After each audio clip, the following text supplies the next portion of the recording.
I had very interesting dreams tonight. And we're live. We're live. Hello. Hello, good evening, and welcome to the Hidden Treasure podcast. Indeed.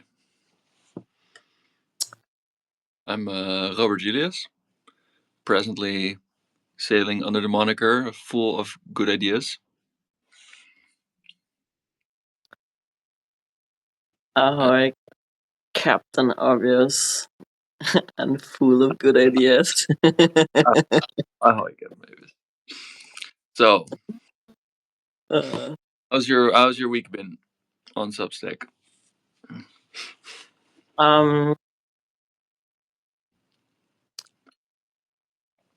I'm noticing that the more I engage with Substack, the less I engage with Meta and Facebook, and it's nice. And the morning scroll ignites rather inspiration, creativity, and actionism, and is tending to radicalize my thinking, Beautiful. which I Yeah.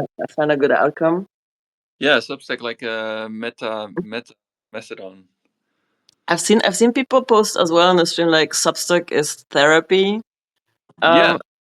Somehow, so that a lot of people have that feeling that it's healing to be on Substack after hanging out on like more I, toxic platforms. Um, I feel like there's a lot of movement, connections happening, subscribers dropping in. I've posted a couple of pieces. mm-hmm. Um,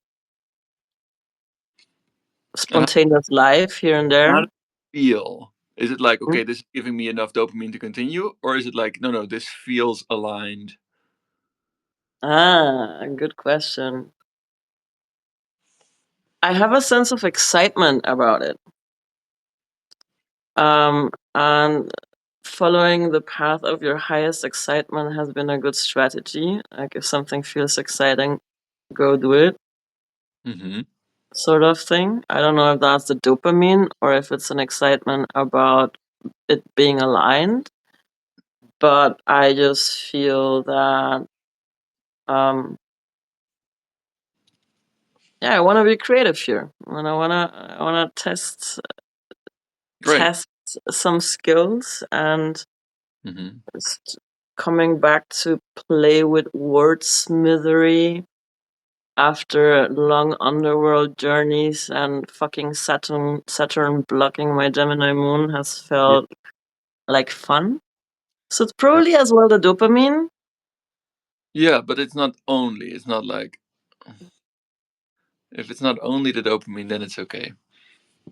Yeah. I don't think it's only the dopamine. It is as well. It is as well because you might there's dopamine for it being a new thing and exploring the new thing and getting a new network and finding. I think also this finding a lot of resonant people Yeah. creates that excitement as well. Yeah. And it's also, I feel like it's easier also to reach out to the people and to actually reach them. And perhaps that's because it's early days Mm. and it still feels kind of like a village. Yeah. But also because one point of props for the platform is just the fact that there's no ads. It's not as draining. Mm. So, well, I feel a little bit more space to keep engaging with it. Yeah. But my week on Substack has not been very eventful, I would say. I've been reading some good stuff. I will say that. I have been reading a lot. I have been reading a lot of people's articles and posts. Mm. And yeah. Some good rabbit holes to go down for sure, and I feel that the engaging with the more long form content Hmm. is also doing good things to my brain. Of course. What you are what you eat. We have a listener tuning in, AC Mhm. Unit. Ahoy! Maybe you want to drop us a message where you're tuning in from if you feel like it. And feel free to just like dropping any questions or messages at any time in this conversation. Yeah. And meanwhile, I would like to start with the I had a dream. You had a dream. I had a dream, and it was about politics. And I Hmm. wrote it here in Dutch, so I'll try to like live to live translate it. So I'm dreaming, and it's in like an auditorium. So there's an audience sitting in folding chairs, like in a cinema, and then on the podium there's a low podium, and there's some table. It's like a panel. There's a panel sitting at a table, like 5 or 6 people sitting towards the audience on folding chairs, and there's the audience. And in the audience, I'm recognizing some of these like American Republican Party talking heads and people like Matt Gaetz and all these kind of guys. And then on the panel, it's like Germans. They're like the AfD. Is a mix or like a mix of politicians. Among them are some AfD types, and they're having kind of a panel discussion with these with the audience when there's lots of Americans in the audience. Yeah, American like well known Republican Americans in the audience, and they're kind of having like a Q&A session with the audience. And then there's this Indian looking guy in the panel, and I'm also just like hold up, like okay, I raise my hand, like, and this guy points to me like, yeah, what's your question?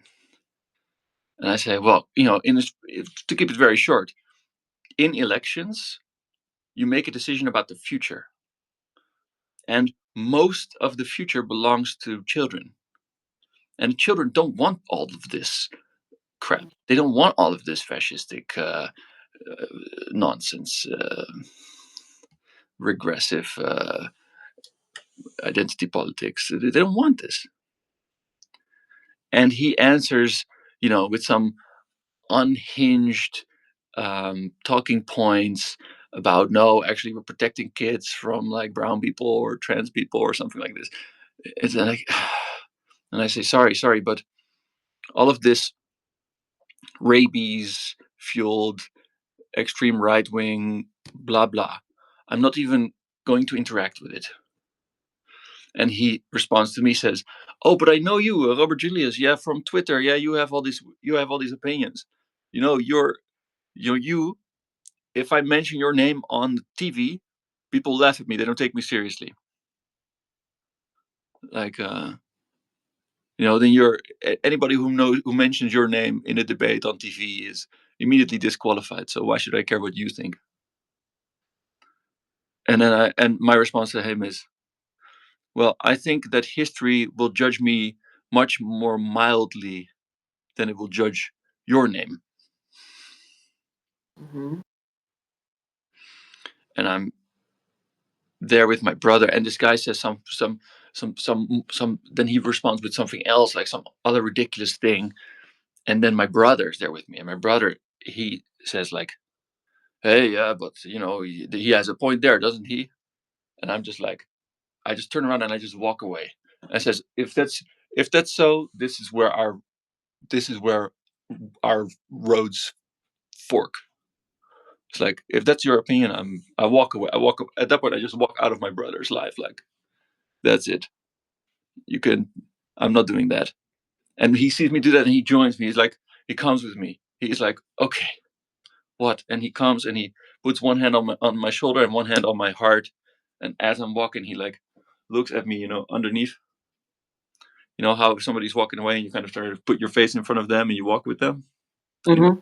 He's doing that, and he says, "Hey," and I'm really like upset, like angry.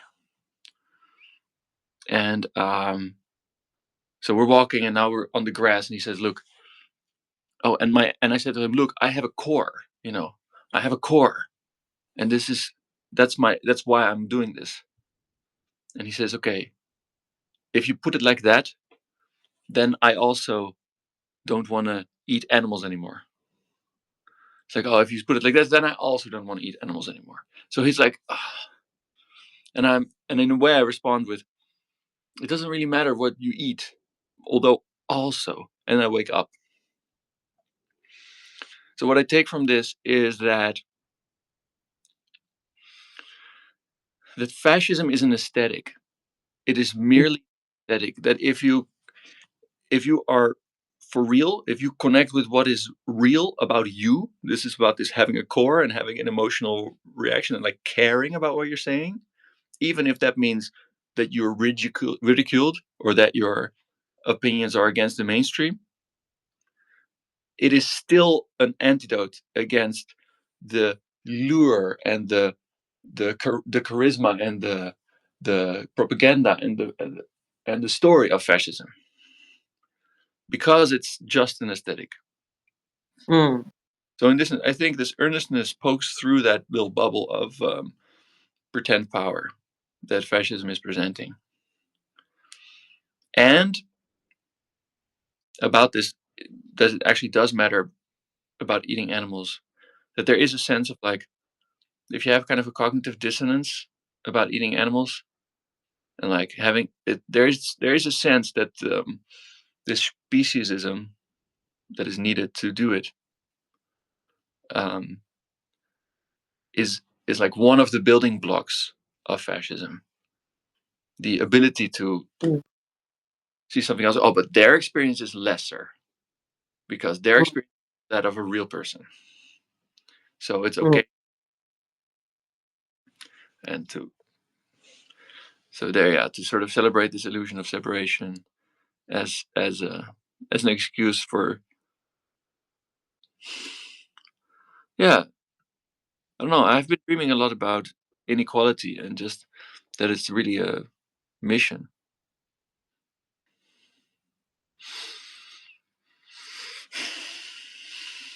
Yeah.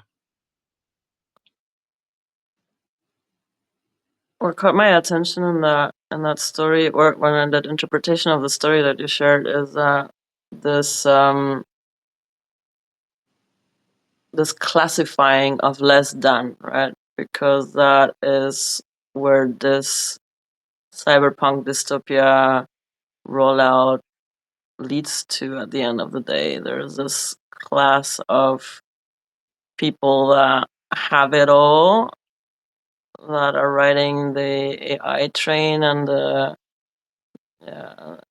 new technology train, and then the have-nots that will be lesser than, and thus there is rightful justification to take everything else they have. Yeah, I mean, I would even say that it's a prerequisite already. You already need to have the idea that others are less than. Mm. Yeah. In order to concentrate so much wealth and power and disenfranchise everybody else. Yeah, you need to have already like in your mind elevated yourself above the concerns of mere mortals. It's like, oh, we're not. Yeah, but you're not immortal either. Not immortal yet. This idea Yes, of yes, why yes.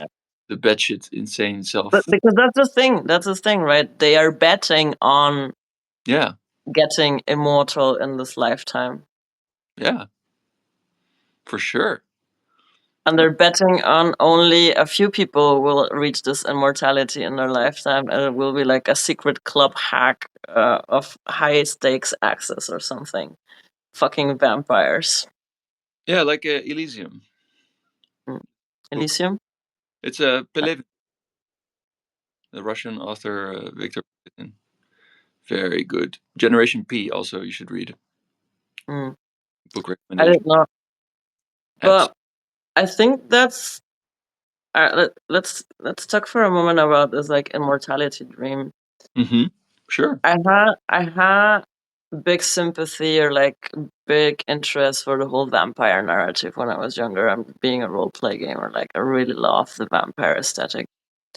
But one piece of the narrative in vampire lore is that older vampires at some point just can't keep up with the changes in the world, the accelerating changes of the world, and thus at some point need some younger mortal or vampire companion that's younger, that's from the age, to sort of like show them around so they can like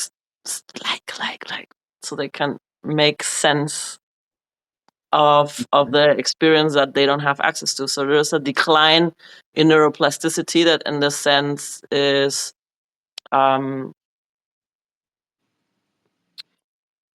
based on the vampire brain being dead, right? It doesn't evolve anymore, so it can't make new neural I hear you. Yeah. transactions. They're they're stuck. And you know how But real world vampires solve this problem, right? They just impose their stagnation on the rest of the world. Yeah, they just pull all the handbrakes on everything, and then try to slow it down, simplify the experiment to the point that they can manipulate it. mm, I mean, in the vampires, there are very good readings of the initial, so the Dracula story, Bram Stoker Dracula story, that go into the idea that vampires are a metaphor already for capital. okay. You see now, like, we have now corporate personhood. There's big corporations that are like celebrating that they started in 1823, right? That they're like, oh, look at these, or they rebrand Mm, themselves every so many years to pretend that it's a new company, but mm, Carbon is still in business. mm. And yeah, some of the oldest companies in the world are older than people, and they have as much power as any vampire in any story with the big castles. And yeah, I mean, Yeah, that does make some sense. hmm? That does make some sense. Um, uh, uh, uh, uh, I'm also picturing these old billionaires who have like way younger girlfriends. Uh, as a to what you said about the vampires needing like a younger vampire to like keep them culturally relevant.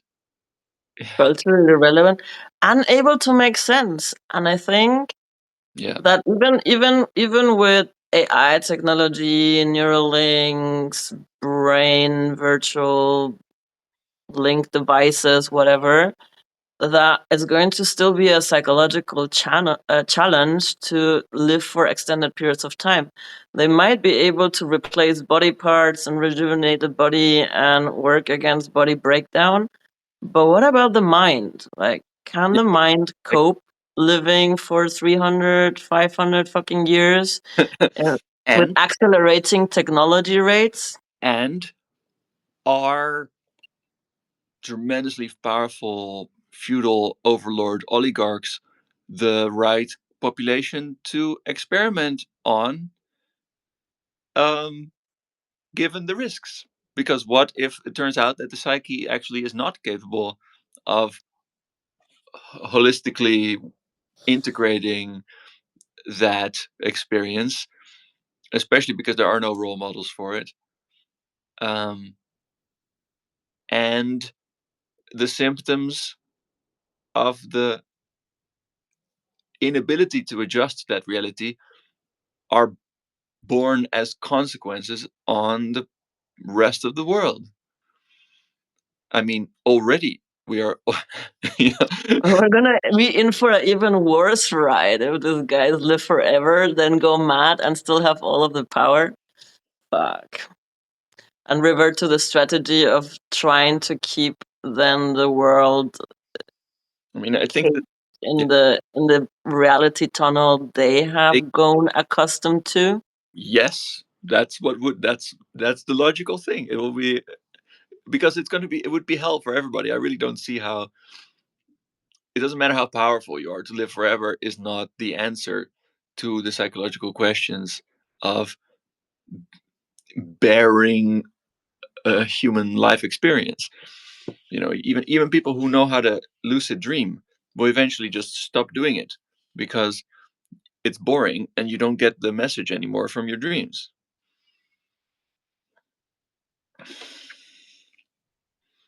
And at some point they're gonna put advertisement in your dreams.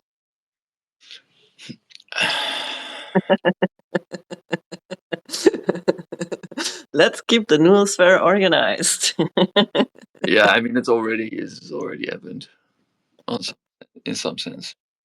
But yeah, but that's just how do I take this dream? So you get these Republicans kind of coming here to legitimize the AFD. the German fascists. Well, that's what's happening already. Musk Yeah. is giving Alice Weidel a platform. Musk is rallying for the AfD. I don't know. I don't know. I think Germany has a bit more restrictions on what he can like give a party. He cannot Yeah. dump the millions on them like that, like he did in the US. Oh, he will try anyway. He's doing it anyway. Yeah, for sure. Um, He can give everybody. He can give people privately. He can give people money, and they can do it- it. it's gonna be very interesting in Germany because we have elections now on 23rd of February, and the chancellor candidate Friedrich Merz, which is like a Kotzbrocken, like as libertarian as you get it, Mm-hmm. is actually flirting with the AfD. For And it's entirely possible that he might attempt to actually build a coalition with the AfD just because no other coalition will be possible if the election numbers go the way that the polls are hinting at. I mean, if that's Because they won't do a three-party government like the last time, and there won't be enough to do a two-party government neither with the Greens nor with the Social Democrats. So their only option, in worst case scenario, the only option to get a government running is gonna be the Christ Democrats in coalition with the fucking Nazis. I mean, he's repeating.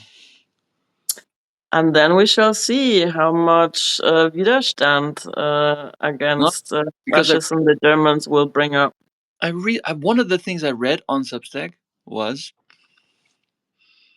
somebody made a very good case for why West Germany should already be considered the original Nazi successor state that some people in the U.S. government, together with the Nazis that they brought over via Operation Paperclip, had in mind. Yeah. Like this is what they wanted to do. They wanted to make a Nazi successor state. They kind of wanted to like, okay, no more Hitler, but how about we somehow leave the Nazis in charge of a sort of mostly disarmed Germany? Because that's what they really wanted. Um, but the political climate wasn't there for it, so they had to do it via West Germany. That in a way, West Germany is still this, because almost all of the West German bureaucratic machine were former Nazis, etc. So, and then when the wall came down, West Germany absorbed East Germany. It wasn't like, okay, we reshuffle the deck. It was, hey, West Germany has a functioning bureaucracy. East Germany, with the fall of the Soviet Union, does not. Whoop, we just absorb them, and this is the reunification. Uh, yeah, and yeah, you know, there are some skeletons in the closet. There has been a lot of Nazis masquerading for a long while in Germany. Let's see what happens when the masks come off. I don't know. Doesn't look very pretty, I must say. It does not. It does not. But who had this election also where it was like going to be like that? France. In France, everybody thought, oh well, here comes Le Pen, Marine Le Pen, and it Yeah. was the left, the full, like the proper left, not even the Social Democrats, that won, because the Mm. people decided, oh, hold on, we don't want that. And if there's one place where people might actually decide to show up for the vote, in an attempt to prevent the takeover by Nazis, it might be Germany. I mean, I'm not. Well, yeah, that's happening for me too. I've not like the last time I didn't vote, and the time before that I voted for the fools because I am on the persuasion that we need to have fools in the parliament as well, that are able to just speak their truth. So I've been voting Die Partei, which is a satire party. But this time I'm actually thinking of voting for one of the left parties because like the horror of having a right wing government and no left party in the opposition, and the left party split. So we have now two left parties. The left party and then now Sarah Wagenknecht Bündnis. Yeah. And it might just be a good thing because both are almost in or like are at this 5%. But she's I don't trust. This You sounds don't like trust Sarah? no, I don't at all. I don't at all. No. This sounds like a undermining strategy. If I was What you say, Sarah is a false no, flag operation to yeah, undermine the left? or at least I consider it possible. Yes. If I was a like a CIA operative raised by generations of former Nazis who are all flying under the radar in the US pretending to be the forces of democracy, I would split the left in a moment like this in order to make it even easier and even more inevitable for a right-wing takeover of Germany. Steile These, Captain Obvious.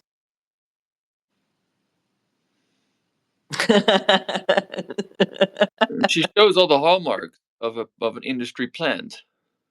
She has all the hallmarks from an industry plan. Yes. And I didn't have to come to this conclusion myself. Again, I read someone who made a good case for it. On Substack. I think it was in Substack, or I can imagine it was in Substack. Not promising that if you look for it that you're going to find it. But look, Sarah Wagenknecht on Substack, if somebody wrote about it. But there are articles about this thesis. It was not my I didn't coin it. I'm curious to dig a little bit deeper into your dream, though, because you shared this moment where you were called out in the crowd, or you called in to ask a question. Yeah. And you were met with you're the guy that everybody avoids talking to because the moment your name is dropped, you're out of the discourse. So Yeah. I don't have to listen to your opinion.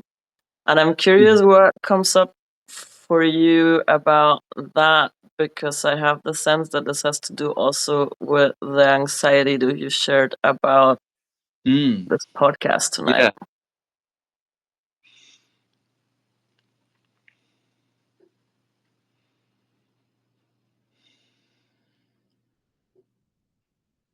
Yeah, I was met with well, I mean, it was I had a simple statement. It was,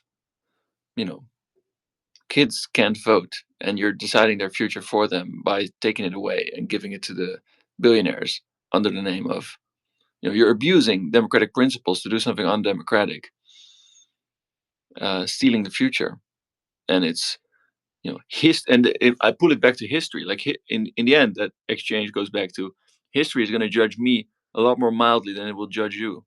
So you can make fun of my name, but yours is the one that's going to go down in history with the taint of this association.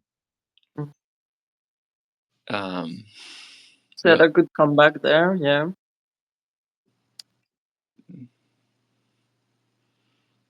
But being in a way, being mocked or not being taken seriously because my ideas are not what is popular or what is given space in the mainstream. I feel like this is something that the dream suggests that I'm getting more resilient about this.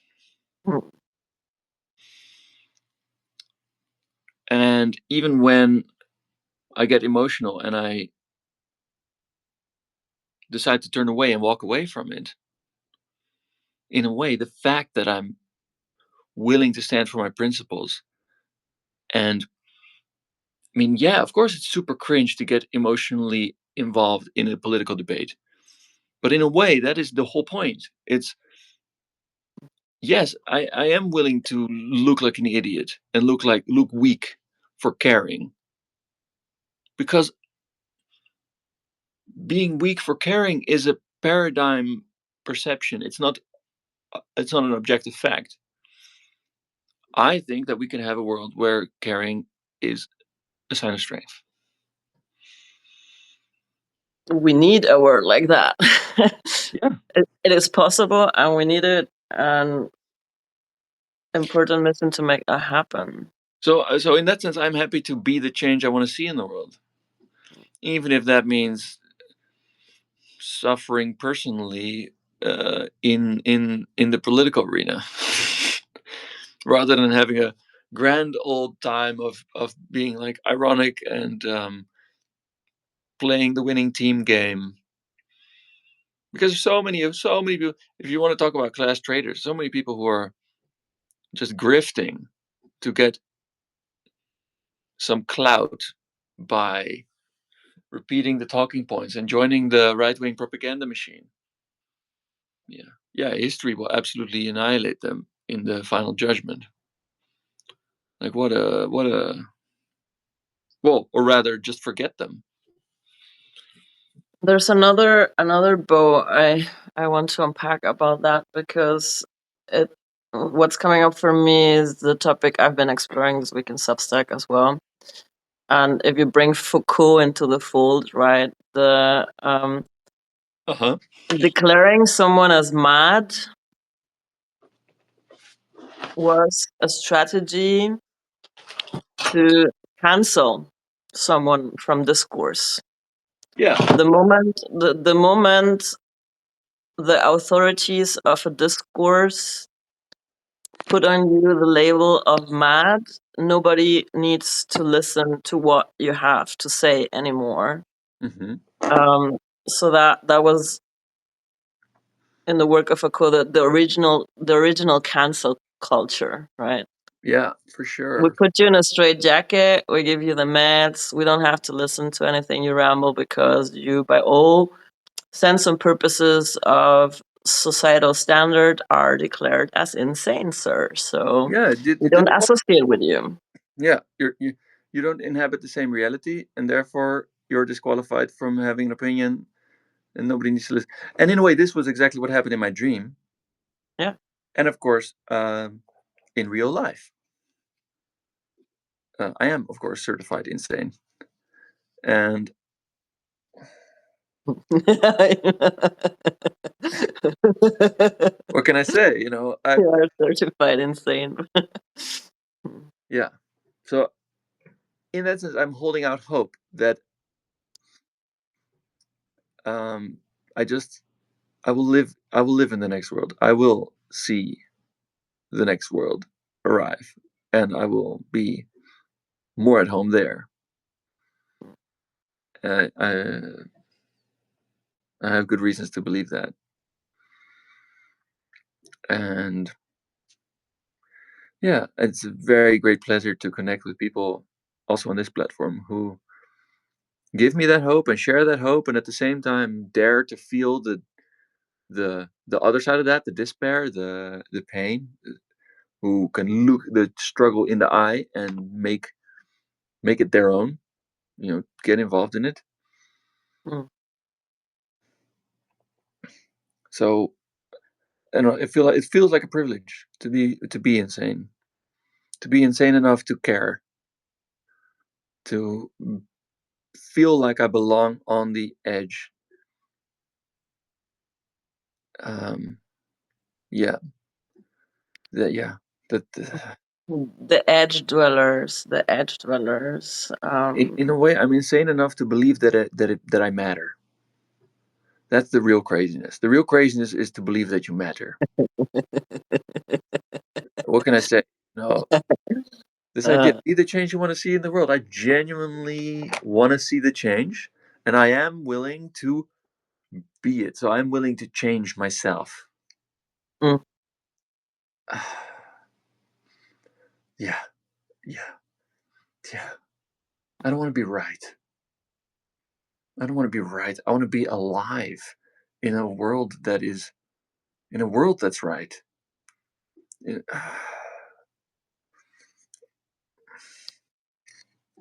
I know that's not the magical formula for a solution here. But maybe the time for the magical formula solution isn't here either yet. Maybe the magical formula is one we come up with together. Well, I don't know about the magical formula. I just believe that times of transition like this, where structures are crumbling, where the way and the rules of the game and the way we went about reality for a while just dissolves because everything is changing so fast, and we're just, this is my sense, we're just the very beginning of dramatic and accelerated change in many aspects of a complex multi-system, which is our social, economic systems intertwined with our ecological systems, and it's all in. Yeah. So the techno bros are already rolling out an agenda and sort of like priming, setting their seats and priming into that chaos vortex the reality they want to get out of this transition. Doesn't mean that that script plays out. The question is, how can we use that same chaotic energy to plant our own seeds for the version of world that we deem right? Because at the end of the day, they also think what they're doing is right. Right? Which one is the right? I don't know if they really believe it. I think it's not. That's what I think. If you care, if you really care, not just about yourself, not just about your power, but you have empathy for the whole world and for the people that you actually meet, and for and some humility, to be humble, to understand that it's not about you. I think these are also prerequisites. I don't like, come on, do they really believe what they're doing is right?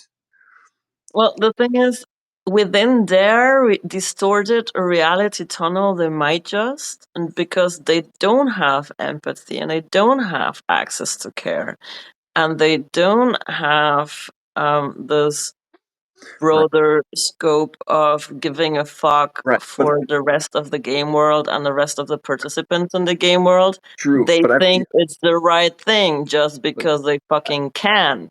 But I it's just an other logic of operation, and within their logic of operation, it's the right thing. no, I get it. I'm like, oh yeah, it's also a um, distraction to psychologize, because the real power is with the people.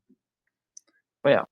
That's the thing. The challenge here, like, even you could even imagine, like, why are we collectively as humans, as on a whole planet, all the species on this planet together, going through this experience? What's the point of this crucible? What do we need to learn?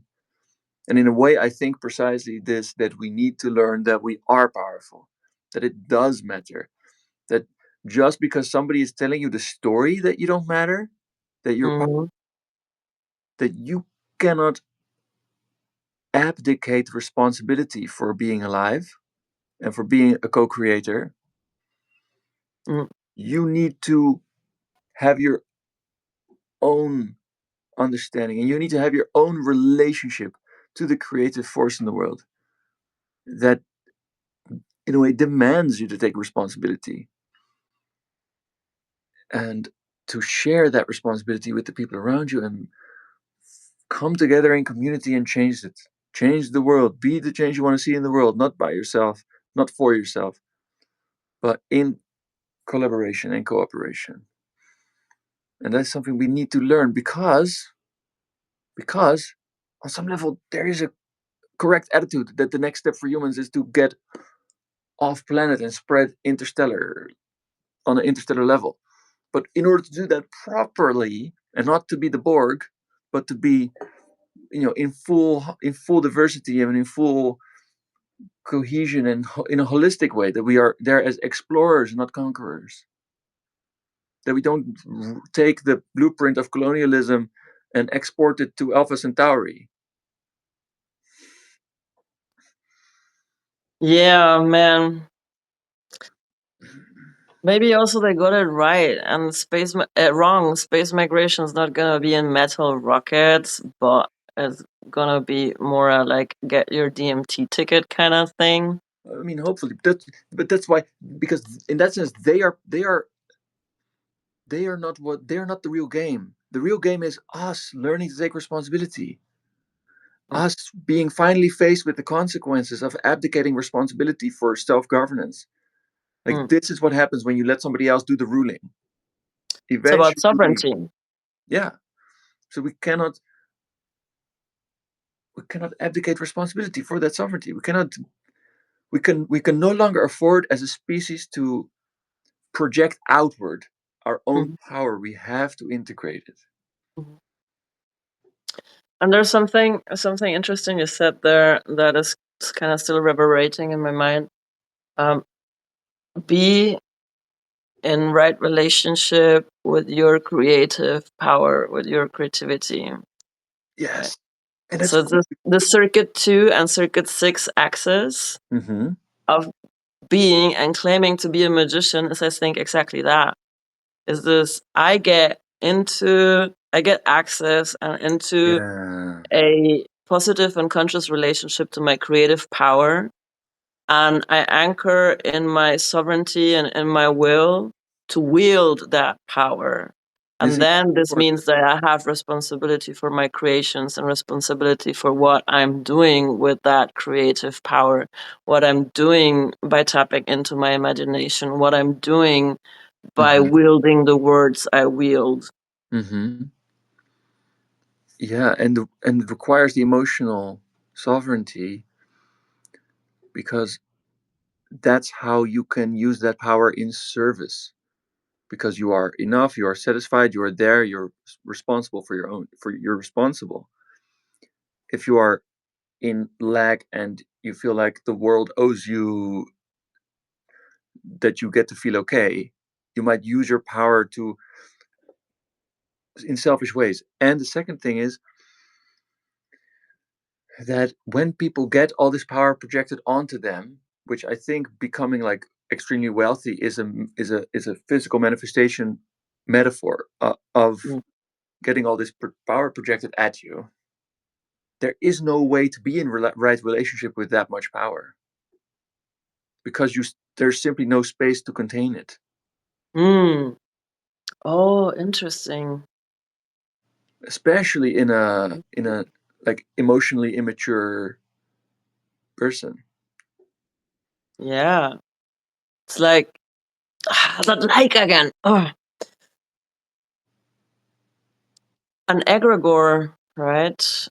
These people become a projection, a projectionscape for a collective Right. egregore that they themselves cannot contain. So at some point, if they're not really grounded in their own emotional sovereignty Mm-hmm. and wielding their power from there, they might get taken for a ride by the egregore of the collective projections of power and And it did it, whatever and it was already. forces we imagine upon these people, no? Yeah, exactly. And it was already disowned power. It's already alienated power, because it's already Yeah, extracted from you through the capitalist system in the form of alienated labor and money. So there is no way to take responsibility for that kind of power. And we know but from it's also alienated because it's the projection of the people that are not owning their own power. So there is also this twisted disempowerment that gets projected onto them, Mhm. which Yeah, cor- exactly. corrupts that Yeah. egregore So they so are the way being is subjected so to. anybody who we try to give power to, and this is why power corrupts, because all the power that you can give away is a poison pill. Yeah. They'll anybody who accepts the power, if especially people who seek out the power, they are just basically inviting in demonic possession, just by that act. And yeah, politics, it's and this is why it makes sense to include a view of what's happening on the political landscape and in the collective cultural mind as a spiritual battlefield, because then you have a real sense of the powers that are in play, the psychic forces. And our jobs is to each reabsorb and integrate as much of the psychic force as we can and pull it away from the system, stop feeding the system, and start integrating. Like, I don't want people to give me power, because it's like in Lord of the Rings, right? When this elf queen refuses the ring, it's very good. It's like that. I don't want the ring. Throw it into the volcano.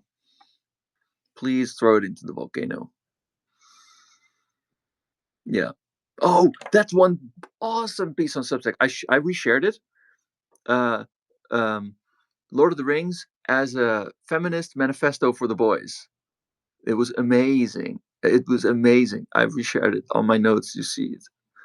Okay, I'm gonna look for it. It's fabulous. It's one of the things that gave me hope. It's one of the things that remind me that at the end of the Lord of the Rings, fellowship destroys patriarchy and The exploitation tyranny. and tyranny. Yes, and the tyrant isn't happy. The tyrant is completely possessed and destroyed by power. And The, you can see that already sometimes in yeah. Mr. Musk. I think that this all is getting over his head as well. his, his ketamine habit, and I was like, I also empathize with him. I empathize with like what a when you read like or reports of people describe like how what experiences they had of his childhood and stuff. It's like he didn't have a chance. There's also like forces beyond his control. So that's another reason to have me thinking. All life is a stage, and the game of life and the theater of life is to that we all take part in learning something together. And yeah, that's I'm more than happy to play my part, but I don't want to play more than that. How do you know which one is your part and what would be more than your part? Yeah, I think more than my part would be like power. Like my part, I'm happy for my part to be this. Like if you have a big mouth, you should use it. That's already power too. Like if you have a big mouth and you use it and you have a following and you know how to wield the words, you know how to craft the spells, you know how to make your words enchanting, that's a lot of power. Yes, but it's merely a lot of power. But I don't want to use it to then create it or use it in order to get more power for myself. It's like I simply want the amount of power that befits me. That is not about self. It's like you get a lamp. You get a lamp with a genie. There's no wishing for more wishes. Mm. So I'm not gonna try and somehow make me and there's no wishing for immortality either. Right? Remember this is the so the people who strive for immortality and more power, they are enchained themselves to their power. Yeah. It's a dangerous game. Yeah. So I It's this a is what dangerous game. This trying to escape death, trying to beat death. I've been seeing it also in another magician friend that has a cancer diagnosis right now. With all means necessary, he's hell bent on conquering death now. And I think there is a lot more power into the surrendering to death, into the befriending that death will come, and then just like hope her kiss will be sweet. Yeah. And if you do surrender to that, it sets you a bit free. This is another post I read somewhere that really resonated this week. That fully embracing the possibility that at some point in this dystopic game world run that's running out, if you decide, to play the revolution game and do something about it, if you embrace the fact that at some fucking point you're just gonna die, they're gonna kill you, or you're gonna die, or whatever. For sure. But until then, until that moment comes, you're really free and empowered to do whatever the fuck is necessary Yeah. that it can do. And exactly. And in a way, that's maybe that comes back to the dream, where this guy's like mocking me for being an unserious personage in the public discourse. It's like, no, I'm done hiding from that. Or I'm like I'm ready to show up. I'm ready to show up as myself. I'm ready to let my mouth run and find out what's coming out, because I'm not afraid of, because I'm no longer trying to be received a certain way. In a way, I've finally given up on performing a role that would go well with it. Yeah, yeah, yeah. In a way, I've really given up on the status quo, and I don't want to perform in it. And I'm really ready to sacrifice my pride and and just give it all I have. Just give it all. Just give it all I got.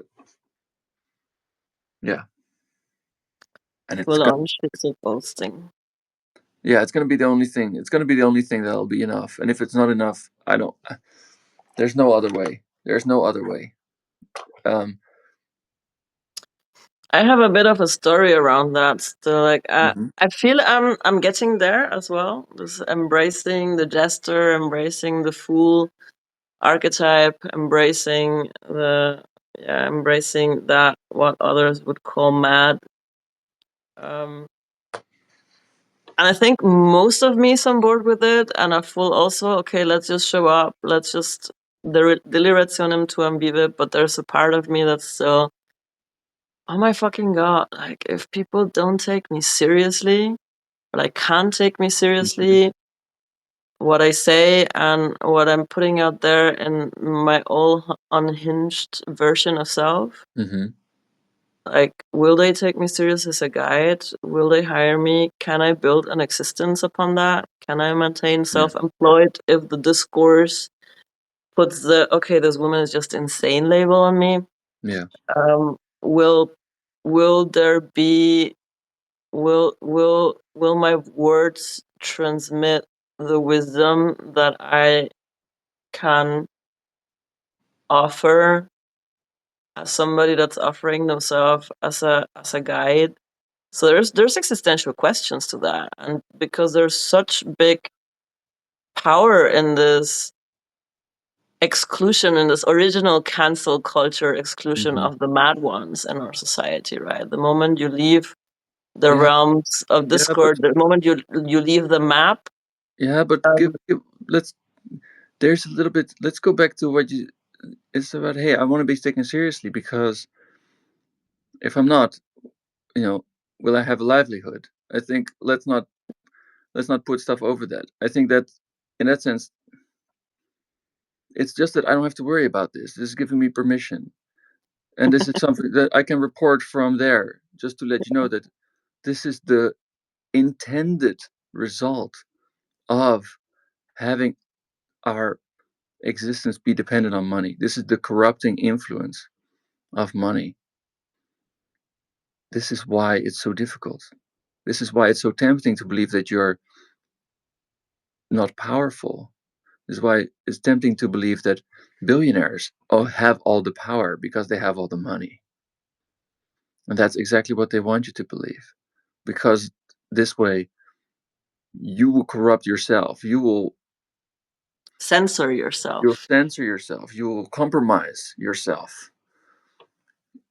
You will downplay your wisdom. And your wisdom doesn't have to be madness. It can be wisdom. But in a way, maybe that, yeah. There's an interesting thing that's been up for me as well as I'm entering the portal of menopause.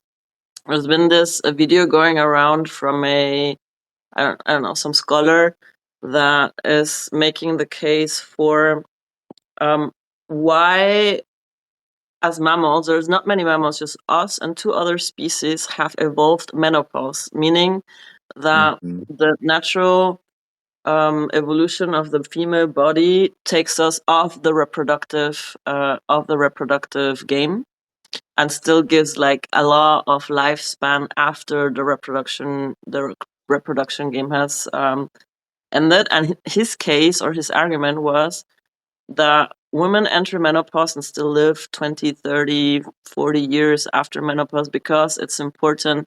The wisdom they keep is important to like take the system off the menopause, of the reproduction focus, which then also in women sort of like activates more access to intuition and the spiritual sensing, and usually radicalizes women as well more. The moment that you're off the reproduction train and the estrogen levels sink and you're like, okay, I don't have that many fucks to give for like just caring for others.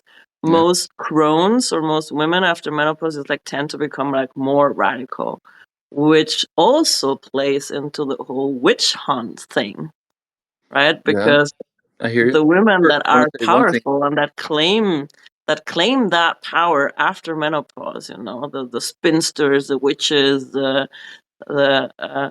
with a lot of stories about the evil archetype, the evil witch at the edge of the forest.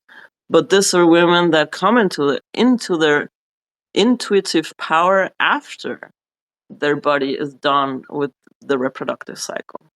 Yeah, because they no longer have to like fit in to be attracting a mate. They no longer have this. And also, the very fact that there can be an evolutionary adaptation that takes the individual out of the reproductive cycle, but it's still deemed a positive thing for the species as a whole, shows you immediately the absurdity of the egocentric approach and the egocentric cultural paradigm. That what is good for the individual is not necessarily good for the collective. And the state of the planet right now is the most damning evidence of that.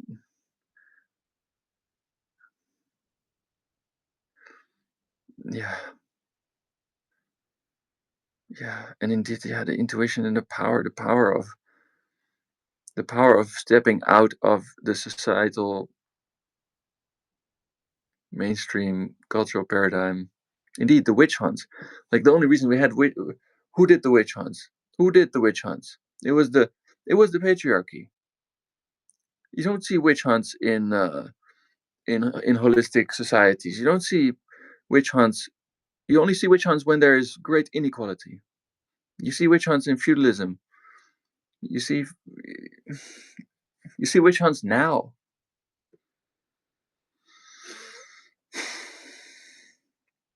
So yeah, indeed. Like where do you see the witch hunts? I mean, in Africa, they're still hunting Yeah, witches, no, I yes. mean, like, But you probably mean some other part of the discourse now. yeah, just indeed the cancel culture, but also the right wing version of cancel. I don't know. Maybe it's an exaggeration to say we have witch hunts now, but you see the same pattern. You see a pattern of like, ostracizing people who have an opinion or who offer an avenue of power that is outside of the paradigm of patriarchal power. And all kinds of empowerment, right? Sexual empowerment, identity-based empowerment, magical empowerment. Yeah. So yeah, exactly. Find yourself, empower each other. Stop empowering. We're out of time. Stop giving away your power, right? And that means, and that's maybe then the segue to then go into the underworld journey thing next time we speak. Yeah, wrapping it next, up. Yeah, next time. I'm building the bridge for next time, right? Is to claim your power. To claim your power, which means integrating the parts that you've disowned. Yes, and to hold why you disowned them, what it gave you to do that, and how to build the way back to wholeness. Yeah. Then we can hold shared hold space for each other's journey back to wholeness, so that we can share the power that we have, the tremendous power that we have. You rightly identified, hey, the way in which I can have my personal power, that's tremendous power. Yes, everybody has tremendous power. Imagine how much power is there in people working 40 hours a week. You know how much work you get done? You know how much power you're giving away to the people who own your labor? This kind of stuff. This is part of the subjugation that we have to withdraw ourselves from. Indeed, so that we can, yeah. It's just that inequality is bad for everybody, including for the people turned into demons because they are open to receiving other people's projections. So the work we all need to start to doing is the work of calling our projections back and owning them and integrating them, because exactly that's where the hidden treasure lies. Yeah. And it's been the journey that we've been on the last few months. Mm-hmm. So let's talk about that next time. Yes. In the meanwhile, stop blaming the billionaires and find out how you can, where you are dodging responsibility for being.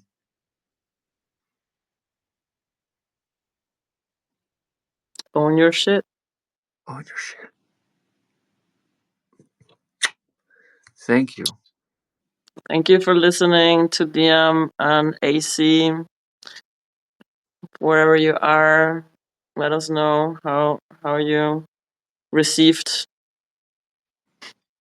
our jam. And see you next week. Captain Obvious. Captain Obvious.